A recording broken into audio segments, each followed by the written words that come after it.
Hello, and welcome to the Inside Social Work podcast, where we take a peek behind the scenes into different fields of social work, engage and inspire practitioners, translate research into practice, and encourage lifelong learning.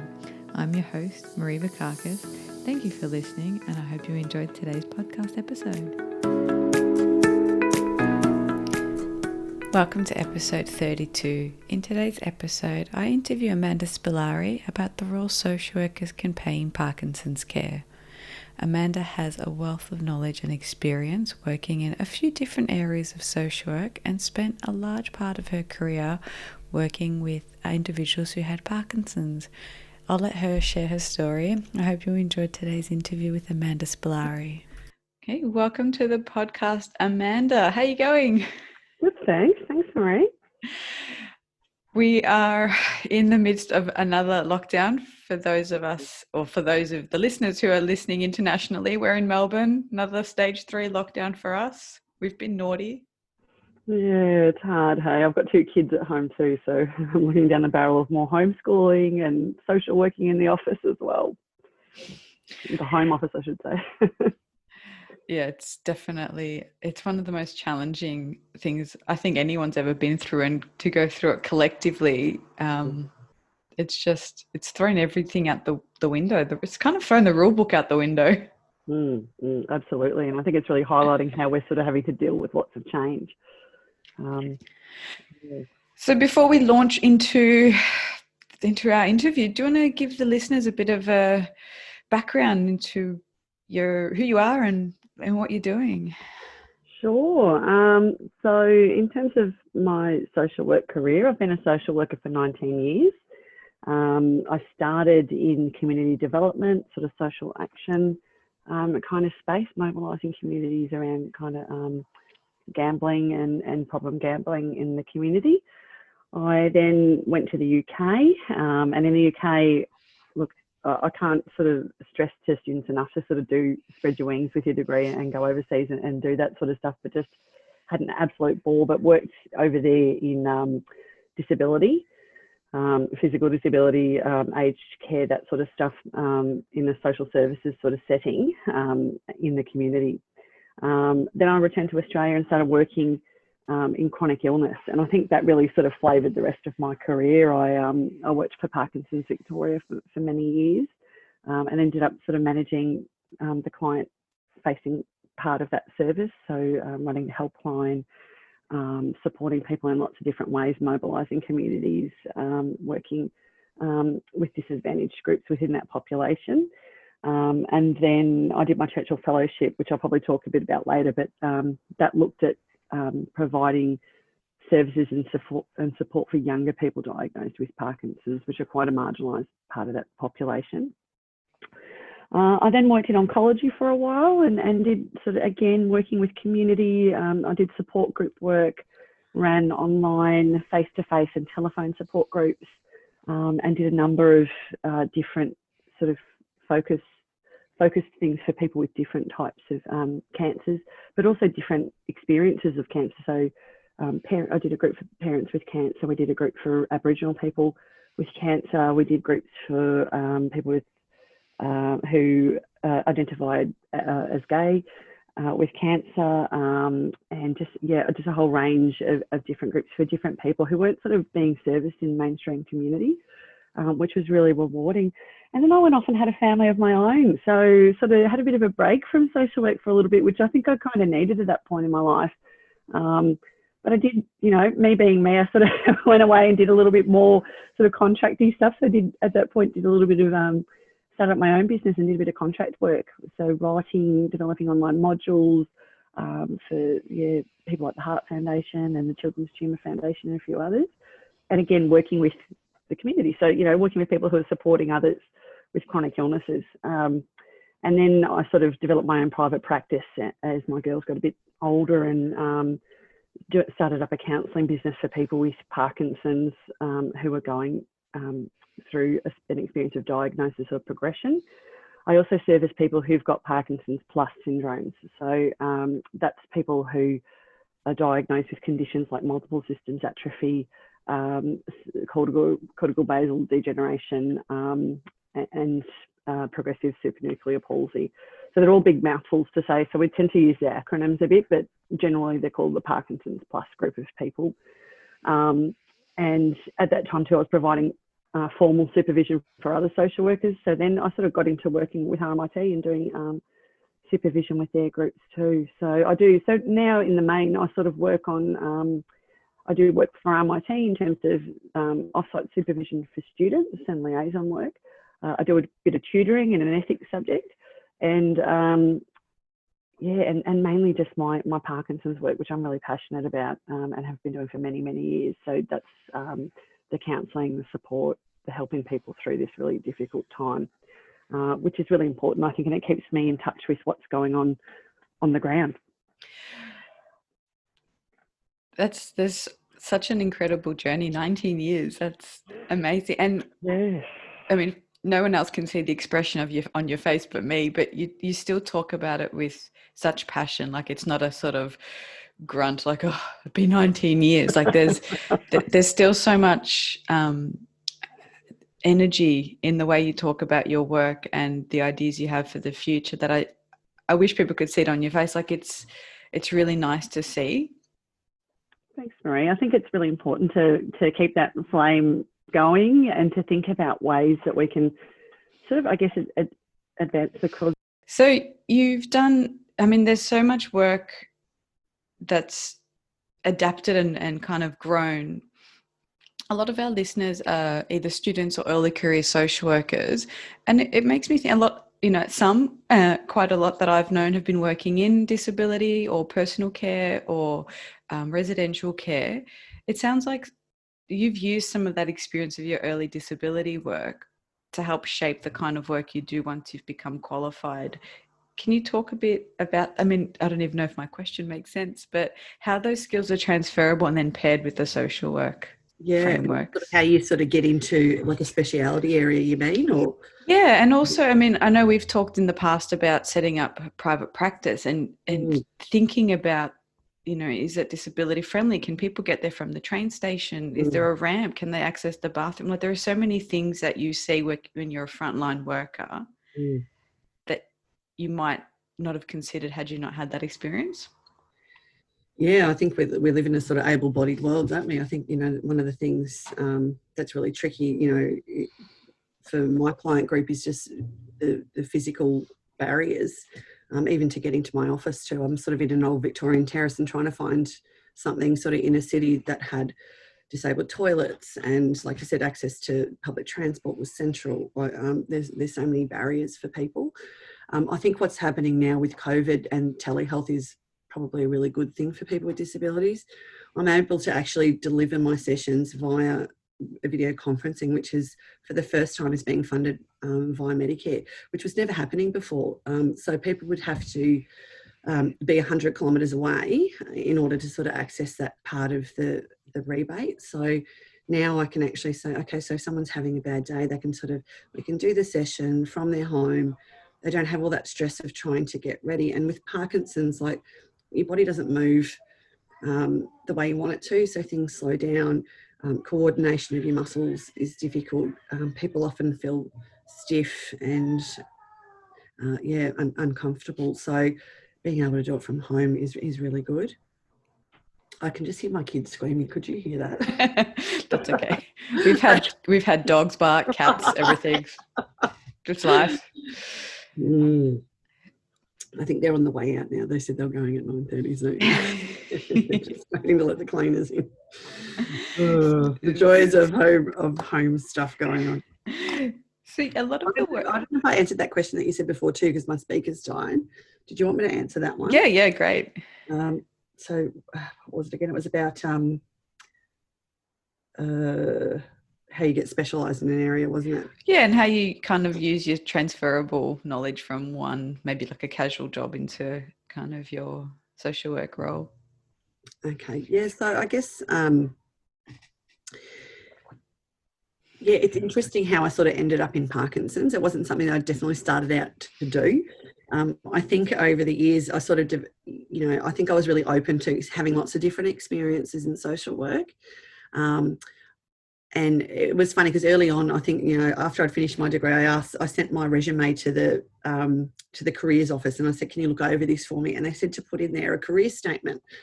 And I was like, oh, okay, what's that? And it's sort of like your goal, really, and what your goal is in terms of your career and where you want to end up. And so I had put down to work with some of the more marginalised and disadvantaged groups, and to be able to use my skills to service that area, something really broad like that. And I think it was a really good exercise to do, because it made me think about, well, what do you want to do, Amanda? Where do you want to end up? Do you want to be, and I'd always thought I was, very feminist based in my practice. I thought, I want to work in a feminist organisation, domestic violence, or, those sorts of things. And I never really ended up there. I ended up finding passion and doing lots of work to try and close the gap and that sort of stuff in the work that I do for people with lots of different types of physical disabilities. So I think it's really important to be broad in terms of your intention, and look at ways that you can sort of bring in those passions into the work that you do. A lot of the guests on this podcast who've worked in similar areas, one thing I've noticed is, especially something like Parkinson's, for example, it doesn't discriminate. So you'll be working with children, adults, widows, widowers, parents, step families, family abuse, family violence, mental illness, like any other thing you're interested in intersects with absolutely something like that. That's a really good point, isn't it? Yeah, that's right. You find your passion and you bring it into that space, and it's really just about raising awareness and supporting people, and having, I think, that broad understanding that no two people's journeys are the same. I think that and that ability to kind of sit with someone and listen to their story and be able to walk alongside them through what they're experiencing, and bring in the types of supports that they're going to need at different times. I mean, some of the experiences are universal, like that experience of loss and grief and the things that happen being diagnosed with a life-threatening illness. But I think it's, there are other things which, are quite unique in terms of that stuff. And I'll pick your brain, because I know you know the learning plans of the university backwards, like me. When we're looking at things like policy and research, as well as that kind of client delivery, can you talk a bit about how somebody can carve out some space in their job to do any of those things? Wow, yeah. So, because they seem really separate. Like, I think when we're learning about social work, it seems like, policy is only in like a maybe local government policy department, or I'm only doing research if I'm an RA for someone's PhD. Like, we have very kind of distinct ideas of how those things look, but often you can bring them in to almost any role. Yeah, absolutely. And I think it's critical, really, that we are performing research around the great outcomes that we're having with our clients, and that we're quantifying that stuff and speaking the language. Especially when you work in chronic illness, you need to speak the language of the medical community. So if you're not encapsulating the amazing work that you do and presenting that at a conference, or getting it out in a journal or whatever, they're not listening to the work that you're doing. So in some ways, we've got to kind of speak their language, which feels very different to the types of qualitative stuff that we do normally. But I think it's really important, even in terms of getting on the agenda for funding and for those sorts of things, we need to have evidence backing up what we're saying. So one of the first things that I do in any job is to scope the scene, and that's that stuff around, okay, with my client group, what are the biggest issues for you? And so, putting out some, and sometimes I would get a student on board to kind of do that for me, or I would do it myself or whatever, but it was a really great way to be able to frame up that sort of co-design and making sure that I'm working from a perspective which is really hearing the client voice. But also to help me defend my services when they want to axe things, which often happens in not-for-profits. Oh, yeah, okay, we're getting rid of this aspect now. It's like, hang on a sec, this has been around for 20 years. Why are we doing that? So helping to advocate for the critical service that you're providing to continue to be funded. Also to, having that sort of the research-based and that action-based research, you've got then evidence that you can use for funding applications. So in one of my roles at Cancer Council, I was able to get secure $80,000 so that we could get an Aboriginal worker. And for the first time, we developed this a support group for Aboriginal people, run by Aboriginal people, to go through their experience of cancer using sort of narrative therapies, digital storytelling, and those sorts of interventions which were culturally specific. So that sort of stuff just wasn't on the agenda before that. So I think it's really important for change, and it's also important to secure, the stability of your service. So we always need to embed research, policy in terms of, getting on funding agendas and those sorts of changes into the work that we do. And it feels abstract when you're sort of a student on placement, or, I just want to work with people, I want to help people or whatever, but we need to think about that meso and macro level as well. So it sounds like the role was incredibly broad, and was that how it was designed? Or, how did you hone it in when you were working in Parkinson's care? Like, what was the scope of your role? How did you define that, or how did you challenge it if it was already defined quite strictly? I guess in that setting, when I was working, working for a very small not-for-profit, so I was the only social worker. Servicing how many people? Yeah, that's right. There was me and one other person. Oh my. And then, and obviously, admin staff and whatever, but so we sort of grew then. So then it was, I apologise, let me close that. You did say to close that, so I don't know why that's still digging. That's all right, we'll talk over it. Yeah. So I guess, with that role, I started very, very small, and we grew, and it was that stuff around advocating for need, that, we need another social worker, we need a nurse, we need, these different professions to help support this experience of Parkinson's disease, that Parkinson's is not just about, providing funding for research, that people need support to live with the condition too, and that we actually need skilled experts to be able to deliver this support. Having said that, I worked with an amazing and extensive volunteer network who ran support groups. So I would sort of train people to run groups, and they would sort of do them in their communities all across Victoria. So that was a really rewarding and amazing experience. And most of them had had an experience of Parkinson's in their family in some way. And many of them sort of helped us with our advocacy with the media and getting things on the political agenda as well. Although there's still a lot to be done, Parkinson's is such a poorly understood illness. So I think there's still lots of work in that area that needs to be done. And thinking about it from a family systems kind of perspective, you can see the impact on spouses, on children, on that person's own identity, on their sense of self, on, there's loss and grief of mobility, of, side effects of medication. Like, there's so many things to consider. So I really like what you said earlier about when you start somewhere, you scope it out and you do a bit of investigating as to almost like a needs assessment, like you would do if you were launching a product. You do your product research or your market research to say, who are my clients, who am I serving, what do they need? Yeah, absolutely. I remember in one job I was in, they said to me, okay, we want you to start all these online training tools and and I had this agenda, right? And I said, okay. And I knew that I was working with volunteers who are a lot older. Not to say that older people aren't great at online stuff, because, I've worked with people who are in their 80s who are amazing and better than me. But, I just had a bit of a gut feeling that this wasn't going to fly. And so I did a bit of research and found out, guess what? They wanted face-to-face. So, and then I had the evidence actually go back to management and say, well, look, I think this is a brilliant idea. I just don't think it's going to suit our group of learners here.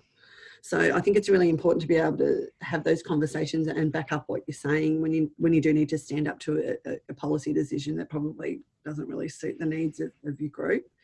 But just, I guess going back to what you were saying about some of the loss and grief issues, I think they're huge, that people with Parkinson's face. I think, the losses are cumulative. So, there's changes to the relationship, the roles within that relationship and the roles in the family. You're in changes to your independence and even things like not being able to drive anymore. I mean, that's one of the biggest ones, I reckon, that affects people.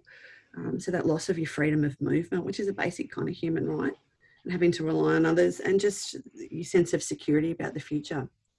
Like, I'm working with people my age who were affected, and just to think, one day I'll retire and I'll do this and I'll go and travel and I'll whatever. All of that is changed, and it becomes a very scary looking kind of future when you sort of delve into it, for some people. So it's working with people to sort of change that notion of how we find meaning in the midst of lots of grief. Mm.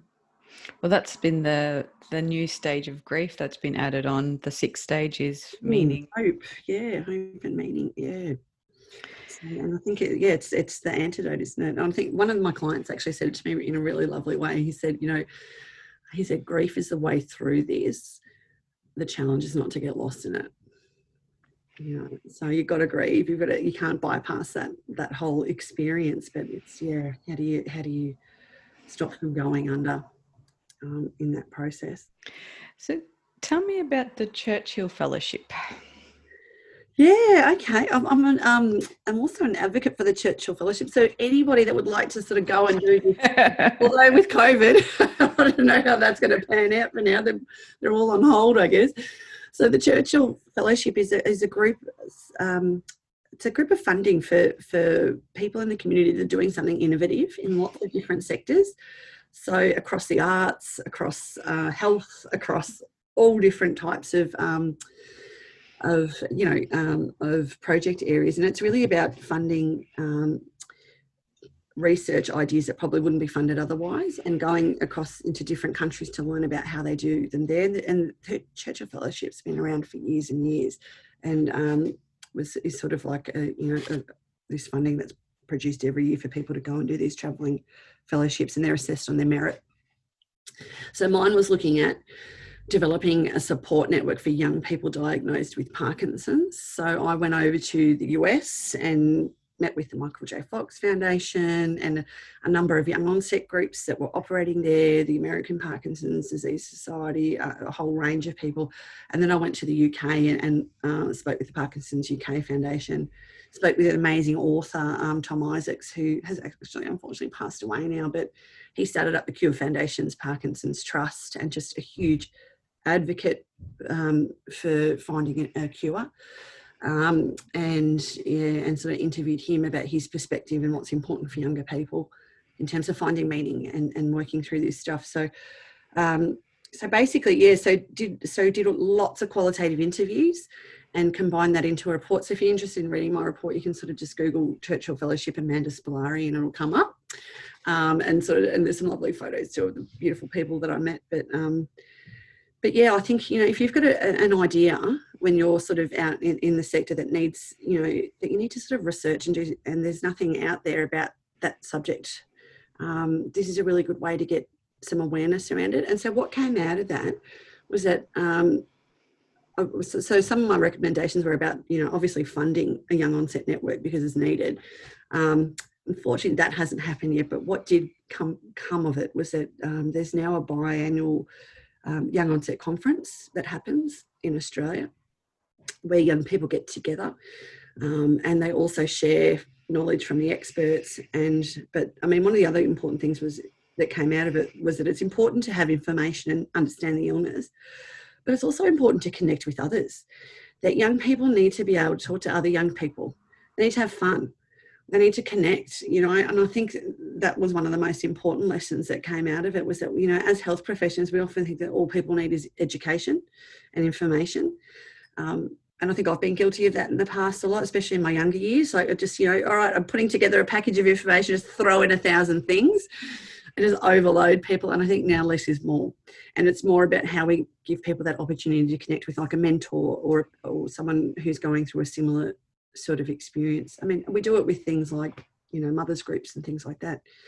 You can talk to your child maternal health nurse and that's great, but sometimes it's just better to speak to another mum and talk to them about, how hard it is, and they can fully understand. So creating connections for people with Parkinson's in that way was a really important lesson that came from that too.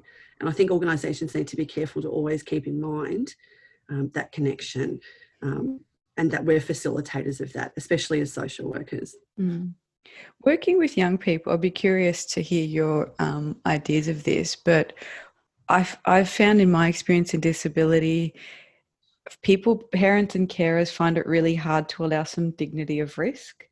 And if, teenagers, adolescents, young adults do risky things, not always extremely risky, but I feel like there's maybe not as much freedom allowed to make mistakes or to make bad choices, even if it's just like, oh no, you can't have a fried chicken burger, it doesn't sit with your medication. Well, it's like, so what? Like, how did you find people balancing the dignity of risk and some of those kind of normal young adult milestones while also living with a kind of degenerative and chronic illness? Yeah, it's hard. I guess, the tendency is for carers, partners, family members to want to wrap that person up in cotton wool. I'll do that for you, so a lot of the education that I do is around sort of letting go of that, and that it's actually really important for people to maintain their physical, so one of the things that comes up a lot is, I don't want to go for a walk, what if she falls, or things like that. And it's like, it's actually really important to keep your muscles healthy. If we don't use them, if we don't keep exercising, if we don't do that stuff, you lose your mobility much quicker. And in fact, there's lots of research that looks into the role of exercise, and that it's actually it has these functions in your brain which preserve it. So, doing a bit of education, I think, is the role of the social worker there, and sort of saying that, it's really important that people have independence, because one of the things that this condition does is it takes that away. So you don't want to double, I guess, confound that in a way. So so there is lots of family work that comes into it, I guess. And so I see individuals, but I see lots of families. One of the things I get told all the time is that my partner doesn't understand. Okay, well, bring them along, and let's have a chat about this openly, and sort of get to the bottom of what's going on. What do you feel like they're not understanding about your experience? And it might be things like that. If I say I'm going to wash a car, I want to go and do it. Don't come and stand over me, and that sort of stuff. I think it's just having getting people to let go of some of, partners to let go of their anxiety, and put the trust out there, and what's the worst thing that can happen? If they have a fall, they have a fall, and it's sort of reframing it a bit to allow that dignity and open up that space a bit. How do you balance? I mean, my observations have been that, particularly in our culture, we don't handle grief very well. We don't talk about it very well. We don't want to ask people difficult questions because we think it might upset them.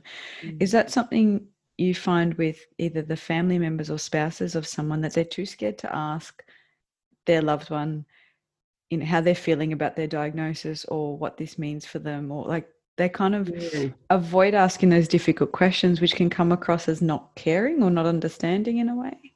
I think sometimes they don't want to frighten the other person with what they're thinking about. But exactly the same thing is happening at the other side. So, especially with some of the Parkinson's plus syndrome, like, MSA and those sorts of things, especially when there's, it might be a young family, for example, like the person diagnosed is worried about what I'm going to do in the next, what are my children going to do when I die? And the partner's thinking exactly the same thing, but they don't want to talk about it because they're scared they're going to scare each other. Or I don't want to take you into a dark place or whatever. But the reality is that they're both thinking that stuff. And I think it's probably important to explore it, because when it's sitting there inside your head, it's like a snowballing effect of worry. So, I think that sort of stuff goes on a bit. And I think, we don't sit well with grief. And, it's so important to be able to create. And I think that's what the work that I do in private practice anyway allows people just to explore that grief.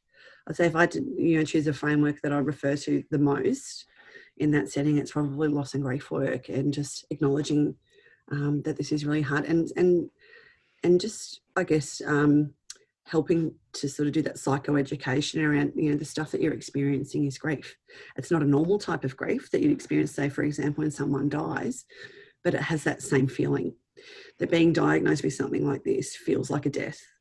And it comes in waves. So sometimes you feel like you're great and you're on top of it and everything's fantastic.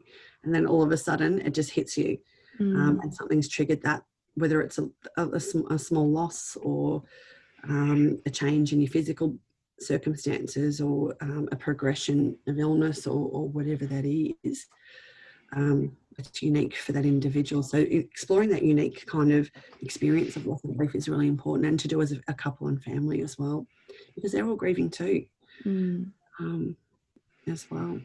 And I think that's something that is often overlooked. Like, I know in the close to 10 years on and off that I was working in disability services, we never had any training or any conversations as a peer group or as an organisation, and various ones I worked in, about the grief that comes along with some of those challenges, whether it's acquired brain injury, loss of mobility due to stroke, or even someone born with various physical limitations. It was just around trying to keep that person fed and clothed and sheltered. Like, there wasn't a lot of conversation on how they felt in that journey, how to support their family. And I think that might have been a huge oversight. Like, yes, we want to advocate for the client, but bringing in their network and their friends and their family and whoever's important to them is part of that advocacy. That's right. And above all else, you're a person, you're not a disability. And I think that's the thing, a lot of people say to me when they're first diagnosed, I'm going to have to stop work now or whatever. And I'm like, well, why would you stop work? Why would you do things that stop aiming to achieve the things in your life that you want to achieve? Yep, this is going to present challenges, but we'll deal with those as they arise. I think, above all else, you're a person. And I think in society we are so able-focused that, and we tend to, even looking at the COVID crisis at the moment, disability has had a very silent voice in all of this, which has been really disappointing. There's been no discussion about the impact that, shutting down an entire city has had on people who rely on outside carers coming in to support them, and all of those sorts of challenges, and just, and what that means for people who don't have a formal NDIS type network but rely on friends, families, neighbours coming in, all of that sort of stuff. There's just been no discussion about, which are critical to, having that village around you to sort of keep going. So we've talked a lot about the various things that you've done working in that space. Is there anything we missed around what role social workers can play when working in the chronic illness space or with chronic illness? I think, there was a question that you sort of asked me, I think, about, what are the considerations or something? I think, and what role social work has to play. I think social work is essential in any kind of, of course I want to say that because I'm a social worker and I think we're essential in every health setting. Unfortunately, we don't always, we're not as valued as some of the other medical professionals, but, we've got to hustle for our worthiness a bit in there and sort of, make ourselves essential, because we are. And I think, we provide that counselling, that grief work, the group work stuff, the advocacy, and also some of the practical assistance stuff. We provide, a lot of the work that I do is around helping people to develop a bit of a roadmap. How am I going to tackle this illness? What are the things I need to put in place? So we do a lot of practical work. I do a lot of education. I think it's really important for social workers starting out, if you're going to go and work in a specific area like MS or Parkinson's or cancer or whatever, you need to know your subject matter. So get educated. Learn about the medications, learn about the side effects, learn about all of that stuff. Go to conferences. And before you know it, you become very, very specialised. And so a lot of the work that I do is just education about the illness itself too. And doing many years on the helpline as well sort of really helped develop that expert knowledge too. But I think, we're helping people navigate the system, which is the trickiest part. If I had $1 for every horrible experience my clients have had with their neurologists and just dealing with the system, unfortunately I'd be a millionaire. Like, it's just, the system is difficult to navigate. People have bad experiences, and I think we need to advocate for them to make complaints and to change. When you have an unplanned hospitalisation experience, often they turn out quite badly for people. So we need to advocate for change when those sorts of things happen. We also need to advocate with agencies like the NDIS. So I had a client who had Parkinson's for 18 years. He was very physically affected and could barely make it to my sessions, in Carlton. And, we'd put in an application and got rejected. And I'm like, and so he had taken that on face value. Okay, it's been rejected. There's nothing I can do. I'm like, hang on a second, something is wrong here. You are, of all the people that get NDIS packages, you are more than worthy of this kind of support. We need to appeal this. And then so we appealed it, and he got it straight away. So sometimes it's a bit about having that chat before you apply with someone that understands the system, getting like, I'll write lots of support letters. And I think you've got to package up that evidence and speak the language that the bureaucracy understands and the systems understand, unfortunately. And often it's very deficit based. And so I tell people that I'm going to write things which are a bit disempowering in your letter, but that's the language that the government use in order to allocate resource. Oh, that's the worst bit of writing those letters. My heart breaks having to write them because you're right. It's so deficit based. Yeah, it is. When I'm working with someone to say you're going to be, don't stop working, we're going to, be as independent as possible and that sort of stuff. And then I have to write that they're a nursing home risk if they're not supported. That's against every bone in my body. And especially against the strengths work, because that's not strengths-based work, that's deficit-based stuff. That's unfortunately the sort of that system stuff sort of creeping in. So you already mentioned probably several tools and resources for sort of early career social workers and graduates. I really like your point about the understanding your subject matter. And I think people get scared when they first start. Like, you don't need to know it straight away. So if you graduate and you get a job in a sector, you'll be surprised how quickly that comes within 6 to 12 months. You know what I mean? And I think, I'm one of I think 3 people that do what I'm doing in the community. So if anyone's interested in doing this sort of work, I'd love to teach you. I think we need more social workers, counsellors, support people out there in the community doing this. But I think I think the thing is, it's you develop a set of expertise, and we do become very specialised in what we do, whether that's neurology, whether that's mental health, whether that's, other aspects of social work practice. And I think the great thing about social work is that it's so varied. I've done so many different things in my career. I mean, one of my first jobs was a research assistant. So I was doing surveys over the phone, back in the early 2000s, people would hang up or swear at me and things like that. That was a very interesting experience, but, that was that. But, I think, again, I did emergency relief work and did locum work. And so you can go anywhere with this degree. I really think you can explore your passions. If you're feeling burnt out or whatever, it's important to recognise those symptoms. And if an organisation's values aren't suiting yours, I think it's really important to make sure that matches. In terms of what you want to achieve. So if you're feeling tension rise, there's a reason for that. So how are you addressing it? Are you getting good supervision? That sort of stuff as well too. I'm so glad you bring that up, because pretty much all of our guests have talked about the importance of supervision, and there's always a room for personal growth.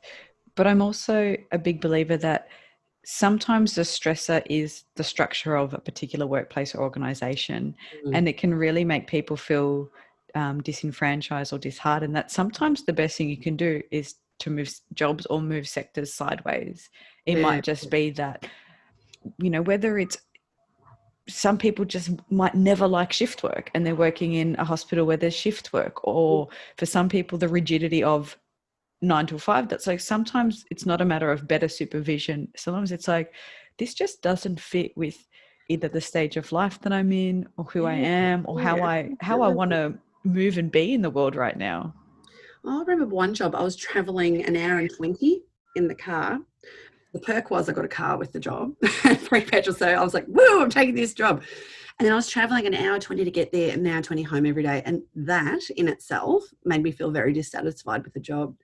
And what I ended up doing was I just sort of moved in a city and then, resolved those issues. And the feeling that I got after just taking 20 minutes to get to work versus an hour and 20 was just phenomenal. So I think you've got to work out the ways that you can look after yourself. But I also agree that, different organisations will have different practice styles, and, and some of them aren't going to suit your philosophy. And I think when you interview, it's really important to interview for those different, to hear a bit about their values and hear a bit about their organisational culture, hear about how they work in their teams, how they support each other. When I worked at Cancer Council, we would go and do, so we had a little walking group at lunchtime. We'd chuck our runners under the desk, and every lunchtime we'd go for a walk. and we'd do walking meetings and things like that. So, and one of my colleagues was yoga instructor. So once a week we'd do like mindful yoga at lunchtime. So there was all of these things that we could do to look after each other's self-care. And that stuff really suits me. And then I've worked in other organisations where there's none of that. And so for me, that was really stifling. So I think it's really important to work out what's important for you, because you're not going to always get everything that you want. So it's important that you ask for it. And if you're not getting it, like I think now is the only time I've ever had a social worker as my direct supervisor at RMIT. But before that, I'd never had that. I had nurses in charge of me and things like that. So we had a very different way of looking at the world.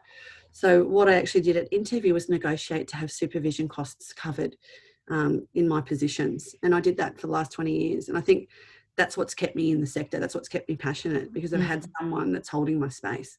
Yeah, I've done that too. Yeah. I can't recommend it enough. Oh, same. I just think otherwise you burn out. And I got to the point, I mean, maybe that comes with a bit more experience, but I was like, if you're not prepared to do this, then I don't want to work for you. Yeah, well, that's right. And or that they allow the time. For example, if they can't afford to pay for it, then you pay the $120 or whatever it is, and you claim it on tax, but they allocate that time, that every Monday once a month I'm going to go and do this, and you're going to pay my time to do that. Yep. And do it at about 3:00, finish at 4 early. Yeah, beautiful, and I think that it's so important in terms of staying well, because you'll feel, and I think students and new graduates, you'll feel these tensions arise. So when these tensions arise, what is that about? Is that about a value position? Is that about not feeling supported? Is that this about stressful, traumatic client work? Well, why am I feeling these tensions arise and these feelings of burnout? So I think you've got to respond to them and unpack them. And I think people, it'd be great, to recognize these are all normal feelings. They don't all lead to burnout. So if these things are coming for you, I mean, how can they not? We don't choose this line of work without having some care and compassion for other people, or a personal story or journey or interest. So there is that frustration, there is that sadness, there is, a bit of compassion fatigue. All these things do come up for us because we're working with people in some of their most vulnerable spaces. I think the other thing too, which I've been focusing on, sort of not getting burnt out, but I think the thing is too, some of my best friendships and the most amazing people I've met have been through this career. I'm still friends with, really good friends with one of the women that I met who's a psychologist in one of the first places I worked. And I think, and my friends from overseas who I met, working in social services in a statutory organisation, and you think, statutory bodies, how stifling, but it was actually one of the funnest places I've ever worked. So, and that was because of the people that I worked with. So I think, there's so many different components of what adds to job satisfaction. But I think we've got to really be careful about burnout because we're more vulnerable to it. And especially in the human services sector, it is something that occurs. And when we go in at the beginning, we don't even sort of think about that stuff. We think it's going to be great. I'm going to be helping people. I'm going to change the world. And we do. Yeah, and we do. And we do that, in lots of different ways. But sometimes you're going to hit obstacles, and that's the time when you need the support. So if there was, you've kind of covered a lot of these ideas about tools and resources and recommendations, but if there was one kind of piece of advice that you could impart on the audience, what would it be? Well, I thought a lot about this question, Marie, when you sort of sent it to me. I thought, oh, Lord. Funny, isn't it? It's one of the biggest reflective questions that we don't even sort of take some time out to think about. But I think the biggest thing for me, which I've learnt probably in the last 10 years, has been a bit around self-care, to take it seriously. I think in the beginning I used to sort of do a lot of burning of the candle at both ends and, and I think now just going to bed early and making sure that I start my day feeling refreshed and ready, but also grounding myself in a spiritual sense and, how do I commence my day and how do I close my day off? Rather than rushing on to the next thing. And I mean, there have been things that have taken years to hone in on, and they sound so simple. Oh yeah, I'll just, do a little meditation or whatever at the end of the day. And it's funny how quickly that stuff drops off when you're busy. So I think it's being committed to looking after your own self-care and your spirituality, your physical health. Exercise has played a really important role for me over the years, and doing sport and having a different hobby to what I do at work So which is completely different, and that I love, and being involved in sporting committees and things like that. I think too, the other thing that I wish I had known was that often our work is very unseen, and that you'll never know the impact that you're going to have on someone often, and not even until many years later. I was at a conference last year talking about it was a conference, one of Parkinson's Victoria's ones, talking about supportive social work. And someone came up to me at the end of the conference and said, Amanda, I saw you like 4 years ago, and she said, I was such a mess back then, and I just wanted you to know how much you impacted on me and just how good I am now. And it was just so beautiful to hear, because we're there for such a tiny little blip in someone's life, and you've got a lovely opportunity to connect and to make a difference. And I think that's the beautiful thing about social work. Yeah, I had an experience like that recently. Someone stopped me at the train station, and because he had a face mask on, I was like, I don't know who this is. And he took it off, and it's like, I worked with him maybe 5 years ago, and he just said, thank you for the work you do for young people. And I was dumbfounded, because I wouldn't have thought he remembered me. I mean, I still remembered him, but you're right. It could be years later, or you just never hear it, or you plant the seed and someone else sees it grow.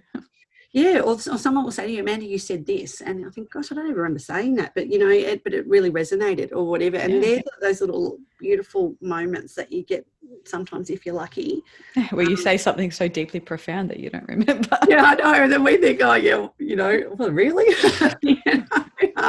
But clearly, it's having a really huge impact. So it's such a beautiful career. I mean, I got invited to a support group 10 years after it had started, and I wasn't even in that role anymore. I had a newborn baby, and I was at home, and I got this letter in the mail saying, our Mildura support group is celebrating 10 years. Amanda, could you come and be our guest of honour? And so off I went on the little Rex flight with my little baby, and we went up to Mildura, and it was so amazing to see all these people who hadn't seen for 10 years, who I had a lot of contact with when we were starting that group, because it was a really grassroots kind of movement, and just to do that and to spend time with them. And then we had this fundraising auction that night, and a few other things. And it was just so beautiful, and everyone's holding my baby, and just to experience all of these things together with the community was just very rewarding. And I think that's the stuff that you don't always get told in the beginning. But they're the amazing rewards, which aren't monetary. That social work, you're not doing it for the money, because the money's not always there. I think we do it for that stuff, that feeling that you're helping someone else in some small way. That's really lovely. So just to wrap up, I have a couple of quick questions about who you are as a person that I want to fire at you, especially during COVID. These might have some interesting things. So really quick. Now, are you sure? I don't know about my outlook at the moment. No, really quick. All right. So what's the most recent book you've read? Book. Well, I listen to a lot of podcasts because I've got kids, and I can put them in my earphones and do it while I'm doing the dishes and things like that. So probably it was Brene Brown's, one of Brene Brown's series ones. That was the last one I read. She's an amazing American social worker. Talks about vulnerability and last TV show you binge watched? It was Outlander with my husband. We've been watching a lot of that. One dish you cook well? Probably say I do a lot of spaghetti bolognese because my kids love it, and I'm Italian, so there's the stereotype. Favorite thing to do on a day off? Oh, go for a bike ride. And what's your backup career? So what did you want to be when you were a kid? An actor. Although now I'd probably say photography. If I couldn't do social work, I'd probably do photography or something creative. And is there a quote or mantra that resonates with you? A quote or mantra, I think, just to try to be your best self, or the best version of you that you can be. That's one that I often come back to when I'm feeling like I'm not being the best version of myself. That's lovely. Thanks so much, Amanda. Thank you, Marie. It's lovely to talk to you all, and good luck to everyone with your future careers and those that are sort of starting out and wherever you're up to. Great, thank you. Thank you for listening to today's podcast. Be sure to check out the show notes for today's episode's resources, and don't forget to click subscribe and review us wherever it is you get your podcast.